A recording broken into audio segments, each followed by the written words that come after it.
The future of NASCAR is looking bright, and the future of the Xfinity Series is here.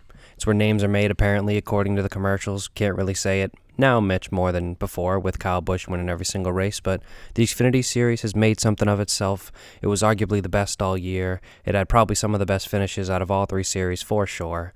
If there was a list of the top 10 finishes throughout all the races in all three series, I'm sure Xfinity would have most of that top 10.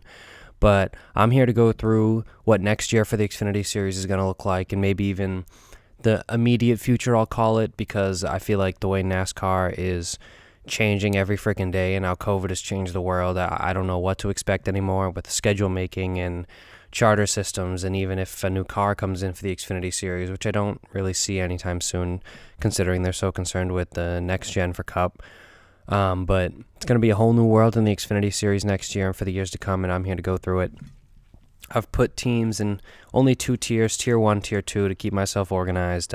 Tier 1, your obvious bigger teams that are going to compete for the championship, and then the Tier 2 is more of that 10th to 15th, maybe even a little bit farther back in the field, and see what I think their futures are going to be like. I hit on most of the bigger teams, maybe some smaller ones here and there, but let's get right into it. We'll start with Joe Gibbs Racing.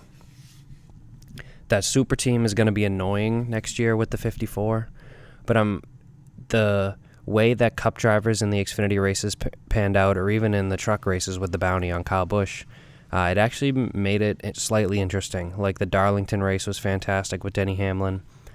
There wasn't outright domination. Kyle Busch had a struggling year in all facets, so I mean it's unfair to pick on his. I doubt he won an Xfinity race, but that the fact that there's going to be Denny Hamlin, Kyle Busch, and even some Ty Gibbs all in one super team, you can call it, is going to be interesting.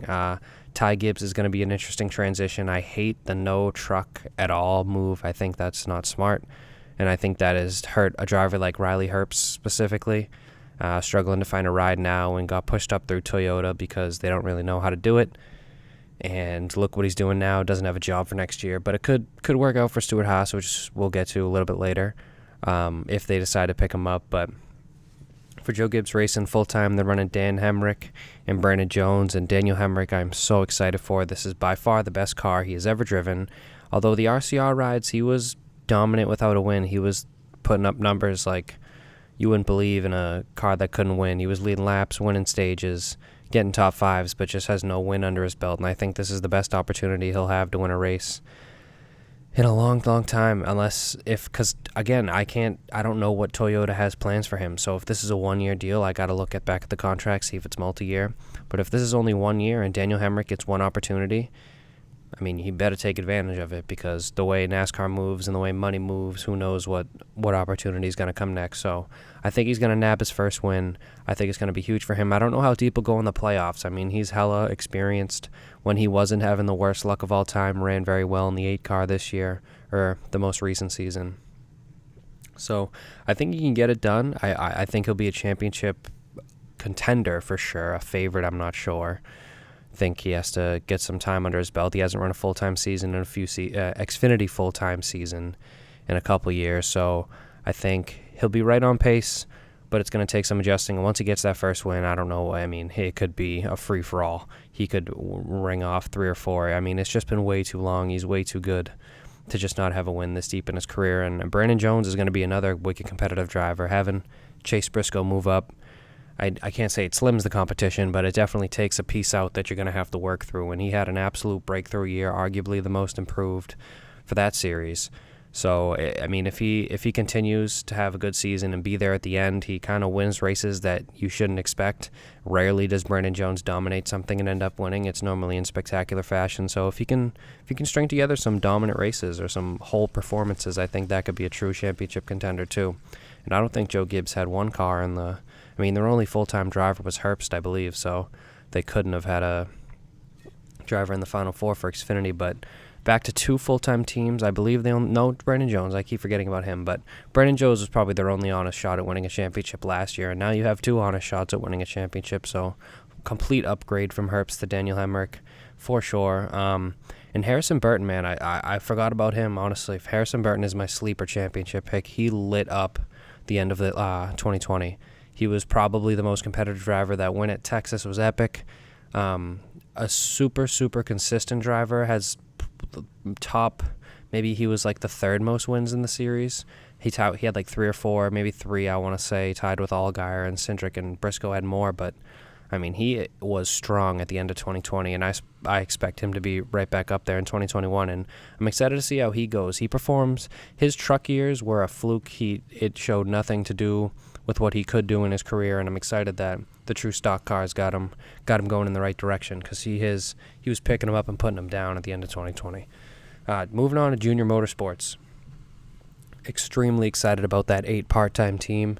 Seeing Josh Berry get bigger opportunity than he has before. I think he's going to do just fine. I hope he races the dirt race at Bristol. No, I don't know if he races dirt late models really ever, but just it'll be cool. I just want him to. That'd be sick if Junior chose that race. But it's Junior's probably going to pick Martinsville later in the year. But damn, that'd be sick. Regardless, Josh Berry and Sam Mayer are going to split that. Sam Mayer is the future. I don't know if Junior Motorsports is Hendrick Motorsports Junior, basically.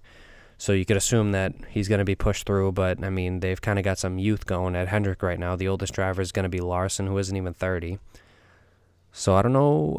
Sam Mayer could stay there for a while. I mean, he's only going to run half of 2021, so you can assume full-time 2022 and hopefully 2023. So that's, 3 seasons ahead. Who knows what's going to happen? Who knows if Byron or Bowman are still winning?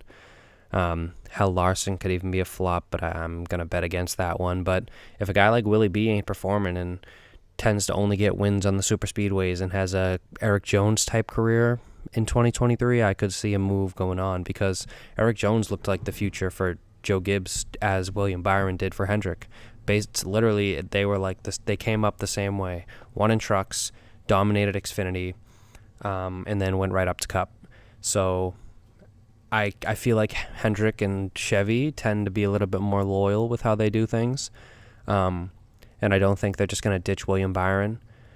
But if it doesn't seem to be panning out and Sam Mayer is winning some races and maybe even a championship by then, it's going to be hard to say no. So interested to see how his career plays out. I hope he runs some more truck races too. Again, didn't run enough for me to feel comfortable with a immediate, we'll call it a full-time move, because they plan to put him in the car full-time. So I hope races some GMS trucks at least at the beginning of 2021, so he can have some laps under his belt before he goes full-time in Xfinity. And Michael Annett and Gragson are back, and Allgaier for last year. Allgaier's got to win a championship before he calls it a career. I think that's his goal, and I don't think he really needs to solidify what he's done in that series and what he's done for that series and for Junior Motorsports. But it's definitely going to be a feel-good story if he gets it done. He's not the old guy of the sport, but he's the true veteran. He's the real regular.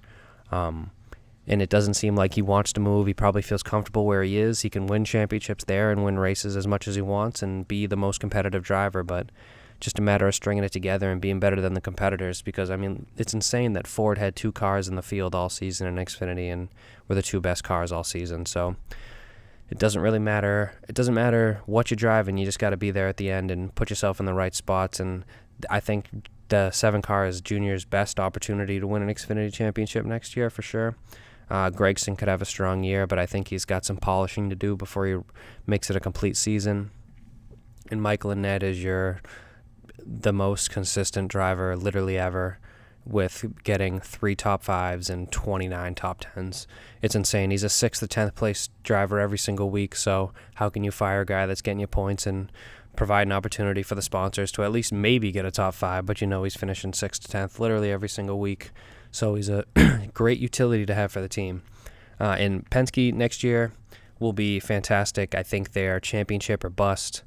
But after that, I don't know what they're going to do. I think Roger Penske wants to stay in that series. I think he wants to keep it going, and whether that's with Brad Keselowski, Logano, Blaney, and maybe even Austin Cindric at some points. They don't have like a full championship contending team, but they want to go for the owner championship. I can see that happening if they don't decide to go for a full-time team. But as of right now, this moment, the only driver I could see in that car in 2022 is Matt DiBenedetto if nothing pans out for him after this season for a cup ride, and I don't know if he wants that. I won't call it a demotion because that's freaking the best car in the field. So, I mean, it's a demotion in ways, but a promotion in others. And I think if Matty D wants to take the John Hunter route, if he doesn't see the wins coming, and Matty D has been in many more scenarios to win than John Hunter has for sure, but if there are nobody calling your phone and Roger Penske's giving you the opportunity to drive that 22 Xfinity car, I think you take that, no questions asked, for sure. Because if Matty D goes out, wins 5 races in 2022 in Xfinity, that's just better for his career. It's better than it would be him barely making the playoffs or missing the playoffs in a cup car that might not be up to par. I think that the going down to series, even if like you've been in cup, like John Hunter Nemechek is, I think, playing his career out in a fucking perfect manner. Going down and racing one of the most competitive trucks. And I got to find out what the hell happened to Lassard. I don't know if that was announced that he wasn't coming back. I know he clearly didn't have a great year at all. Probably the weakest KBM truck for sure, but I don't really remember, or maybe they're moving him, moving numbers, whatever it is. I'm excited to see John Hunter in a different ride, and in a competitive ride. And I hope that a driver, specifically Matty D, if the opportunity arises, that he takes it. Again, I don't think Roger Penske wants to just abandon the Xfinity Series. I think he wants to support every series he can and continue to be in every series he's been in, other than Australia, which kind of sucks. But he's taken Scott McLaughlin with him, and they're going to IndyCar, which is the real pride and joy of Roger Penske. Damn owns the series. So Penske and another team that I am unsure about the future of is Stewart Haas. Again, if they don't sign Riley Herbst, I don't know what they're going to do. I don't think they need to necessarily have an Xfinity team. And we saw them downsize last year. They had 2 full-time teams. So Tony Stewart's judgment of development programs makes me feel that they want to stay and help drivers do it, quote, the right way, if that's how they feel or Tony Stewart feels. And Ford, if they see a driver, I'm trying to think of Ford Truck Series drivers or somebody that could also get this opportunity. Like ThorSport is a Ford team, but I couldn't picture anybody out of them other than Sheldon Creed, who is a GMS actually. But yeah, I mean, other than Riley Herbst, if he's a great free agent. I mean, Corey LaJoie doesn't really have any. Ooh, that might be it. Corey LaJoie to Stewart Haas Xfinity. That seems right in my eyes. So I'm gonna make that my prediction. Corey LaJoie to the 98 for Xfinity. I'm gonna tweet that too. I like that. Okay. So Corey LaJoie, Riley Herbst. I'm blanking on other free agents that could potentially take this ride because Eric Jones got snatched up. Bubba Wallace, all them got rides. Kyle Larson, Alex Bowman, everything. Everything's just about full in the Cup Series. We've seen another team, the Live Fast team, with Matt Tiff, BJ McLeod, come up in the past few days. But, I mean, the free agents are running low, and if they feel like they don't have, maybe they just close for a year, maybe they just save money, save resources, equipment, focus on Briscoe's rookie season and a transition of a younger team in a cup but they need a development team. Harvick's getting old, and Almirola ain't young either. They need an Xfinity team. There's no doubt in my mind they have to come back. They have to have people lined up. I think Harvick looks like he can compete until he's 55 and be the same level, as long as he's in that 4 car and has Rodney Childers on the box. I don't know when he's going to slow down, but Almirola is definitely a seat that could be filled sooner than later.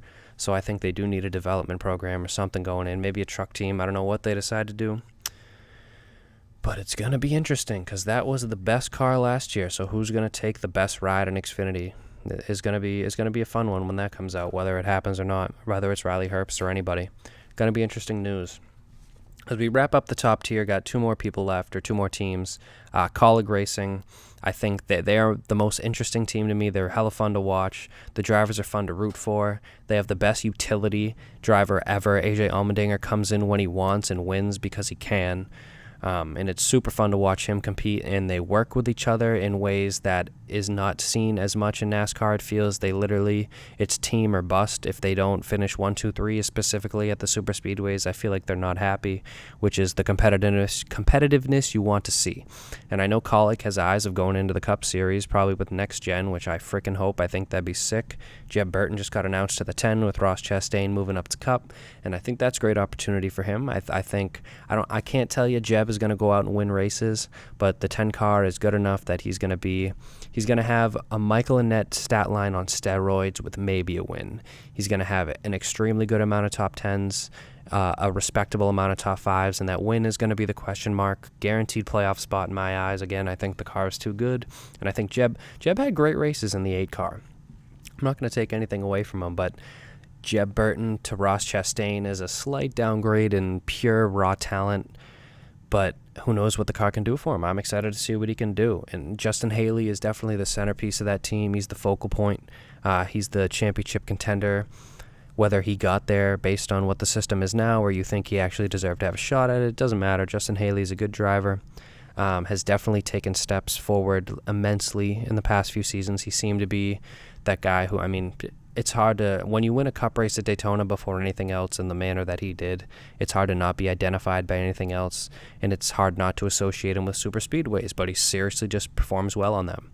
And to see that transition into other forms of tracks like the ovals and all that, the short tracks, it's nice to see Justin Haley come out and start to progress as a driver, and I'm excited to see how it moves. And again, they got Allmendinger, which is I love the role he plays for the team, for the series. It's all fantastic, and that's why the Xfinity Series is elite in the way that it is, because you're not going to see drivers with the talent of AJ Allmendinger. He is probably the only one that could do it in Cup right now, it feels, but you're not going to see a driver come in Cup the limited amount of times that he does, be as good as he is and competitive as he is literally every single time he's behind the wheel, and then come back whenever he wants again. It's not as common as it seems, and it's very fun to watch, and I'm really excited to see what they can do, and I hope they go to Cup, because I think that means that Allmendinger could get opportunities at the new road courses, and I want to see that so bad.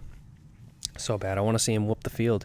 He has the one win at Watkins Glen, and he seemed to be like he would start on the pole every year at Sonoma and like blow an engine or overdrive a corner and just take himself out.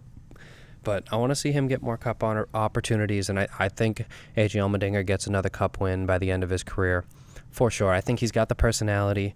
He works for Fox, or no, I don't know if he works for Fox. I feel like he does Race Hub, but he also does IMSA for NBC, but I don't know if that really correlates. I feel like they very experienced driver AJ is. They probably just like his voice, and if he does work for both companies, like he has experience with Race Hub, so he's good on the mic, interesting to hear, and he races actively, even in that series sometimes, so I love AJ. I hope he gets Cup opportunities with Colleague, and if they merge with Spire or something along them lines, whatever happens, I hope to see him in a Cup on a road course soon. Last team of the top tier is RCR. I almost forgot about him because they don't really run a full-time team, or they run a full-time team but not a full-time driver. But I love the way they do it too. Like have the 3 drivers they had last year come in, light it up just every time they were in, no matter who was in the car. Alfredo is a frickin' stud, and I hope that kid gets full-time drive sooner than later. If out of the 3 between him, Kaz Grala, Myatt Snyder, he was for sure the top tier. I think Kaz played his role great as well. Great road course driver. Ran the Daytona road course in the 3 car, finished top 10. So Kaz was making word about himself just as much as Alfredo was too. But I think Alfredo is the most consistent of the 3 for sure. Myatt Snyder kind of got the shitty end of the stick. He was a full-time driver technically, but mostly for the 93 car for RSS, and more part-time on a more limited schedule. It felt like he ran a lot of the 21 car in the beginning of the year, definitely not at all in the middle, it felt, and towards the last few races he ran the 21 and had a couple good runs. So RCR, I don't know what they're going to do. I think Alfredo deserves a full-time ride out of all of them, but if they're going to run 2 teams or what they want to do is going to be interesting. Moving on to Tier 2, this is more your 9th to 15th in points type area. I started off with Our Motorsports because I'm super excited about Brett Moffitt, and they will definitely be a playoff team next year. Brett ran all but 10 races, probably less than that, last season. Ran well over into the 20s, and he only had a handful of top 10s, but the competitiveness was there. Whether he finished it or not, he had speed, and I think if he continues to grow and runs that full-time season, I think it's only going to benefit the team and himself, and I think he could quite literally win a race for sure. Out of the next handful of teams that I'm about to talk about, I think Our Motorsports and Brett Moffitt is the only one that could actually win a race.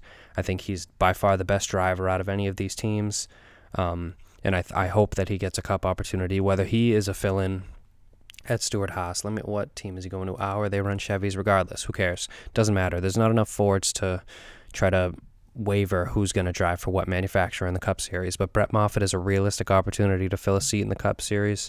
I don't think after next year, because I just don't unless Brett wins a race, that's the only way I can say he gets a cup ride in 2022. But that doesn't mean he won't in the future seasons. But I think a win in a team such as Our Motorsports in their second year of operation, in your first full-time Xfinity Series season ever, I think you get shot right in the cup. And I think if Tony Stewart's smart and he says, hey, Eric has had another no-win season and was consistent in the middle, but that's about it, I think you move on to someone like Brett Moffitt, and I think it pays off for sure. RSS Racing, another one that we talked about slightly with Myatt Snyder. Ryan Sieg is a silent killer in the late parts of the year. I'm trying to think if it was Richmond that he was out on strategy, was leading, or maybe it was Texas, I'm blanking. Regardless, he was out on a different strategy, leading, got the caution, had fresh tires, finished like third or something.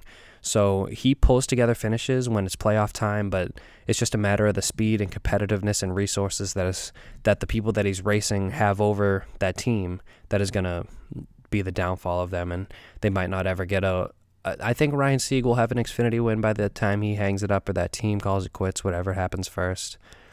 But I don't know if he's going to ever have true championship potential, and that's just based on the pure speed. If he gets into a more competitive ride, who knows what Ryan Sieg can do, and that'd be interesting as hell, but I sense the loyalty. I don't think people that, unless you're freaking Dale Earnhardt Jr., you don't leave the team that you own, kind of, you know what I mean?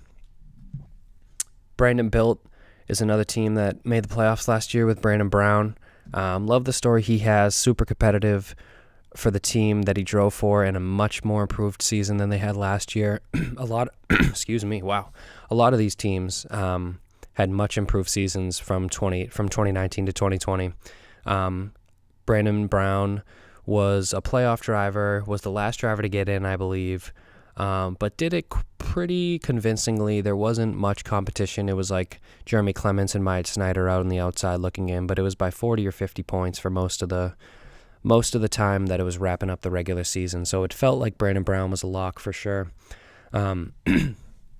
If that team acquires sponsors regularly, if they can stay in the top 20, if they can maybe manage more, I believe they had 5 or 6 top 10s in 2020. If that can reach the double digits marks, now that's a huge improvement. That's really building on something. And for any of these teams, Ryan Sieg, I think, could get top 10s pretty easily. But for any of the teams, Our Motorsports, RSS, if it's the 93 car with Myatt Snyder or whoever's driving that car, if it's the 68, if you get 10 top 10s, that is significant improvement, and I think that's what you need to strive for and what you need to build off of. And Josh Williams is the next team I'm going to talk about. I mean, they had a fantastic playoffs. Josh Williams had like 3 or 4 straight races of a best career finish. I don't know if it was a re-sign or said they were going to go full-time next year, but I mean, that team is looking like they could be a playoff team and that they could be even better than the 68 was, or even someone like the 39 or the 02. I think they could sneak into the playoffs if Josh Williams performs even half as good as he did at the end of the year throughout the entire season in 2021. I think that's a playoff berth. In my eyes, you could get that 12th spot relatively easily, and any of these drivers could really get the 12th spot. Jeremy Clements is the only one that I'm nervous about. I didn't really sense anything huge from that team. I feel like ever since Road America, that was their moment. It felt like there's been no real true improvements. It didn't feel like they were a threat to get to that 12th playoff spot at any point. They were more of a 15th place car than the other teams were like 8th place at points. When Brandon Brown and Josh Williams were running 8th and 9th, Jeremy Clements was like 13th, 14th, and that's the difference when it comes to making that last playoff spot in the Xfinity Series. You know, if you're a 13th place car, you got to find the speed to stay in that top 12 consistently, because there aren't many really good teams in that series. So the top 8 are going to be filled with your big teams, the tier 1 guys, if you will. And then that last 4, that ninth, there's probably about 9 teams in tier 1 that can make it. But that 10 to 12 is up in the air, and these are where these teams thrive, and that's where they make names, make monies, make sponsors, make careers for themselves. And Jeremy Clements Racing, I don't see having a true thriving moment unless they get another win on the road course or pull strategy on a super speedway. That's the only way I see them going, and I don't know how long they could even be in the series. I mean, they'll find a way to stay. They've been in it long enough, I feel, but with the way money is power and the way that it is increasingly more expensive to race, I don't know about Jeremy Clements Racing, really. And the last team I want to speak about is one of the strangest teams in Xfinity, and it's going to be interesting to see what they do. Mike Harmon Racing is one of the strangest teams that I've ever seen. They managed to be competitive for 2/3 of the race and then absolutely putrid the third third of the race. The third of the race. The last third of the race. Bailey Curry and Kyle Weatherman would get stage points in cars that shouldn't even be in the top 30, and then they would finish where they, quote, deserve to, in 33rd or 35th, wherever it may be. But it was so weird to see, specifically at the Homestead races. If you remember, Kyle Weatherman was like 5th, getting 5th place stage points in a car that we have never seen barely in the top 20. And then the next race at Homestead would do the same thing. And Bailey Curry had 4 top 20s in the last 7 races of a team that barely finishes top 30. That is borderline most improved, seeing a team like this. And frickin' Kyle Weatherman had the only top 10 in the team's history, and they've been racing for 12 years, and it was at Kentucky. So how do you go from being... Mike Harmon was like a fight for last place. That 74 car was last place every single Xfinity race you saw it in. And to think that they're getting stage points, and to think that they're getting their first ever top 10 after 12 years and could potentially have consistency within the top 20 is insane. And to see that, I mean, I don't know if that's going to continue. They want to go 2 full-time teams with both the drivers, Curry and Weatherman, but that is going to be crazy to go from last place to, 0 to hero. Let's see if they do it. It's going to be interesting, but that's how I see the Xfinity Series playing out. I would like to do a video about, or a podcast about the trucks too, because I love the trucks, and I think they have probably more prospects within that or coming up through that in a better... There are more drivers in the Truck Series right now, I feel, that could make impacts in the Cup Series in the future than I do Xfinity. So I'm going to be interested to talk about that. Maybe even the future of the Hall of Fame might make the future of whatever a series. I was thinking about that earlier. But I hope you enjoyed. It's been a minute since I made a podcast. I won't make it like that again. We'll have another one out. I want to make myself do it maybe Saturday, Friday, that area. But I hope you enjoyed. Ben the NASCAR guy, out.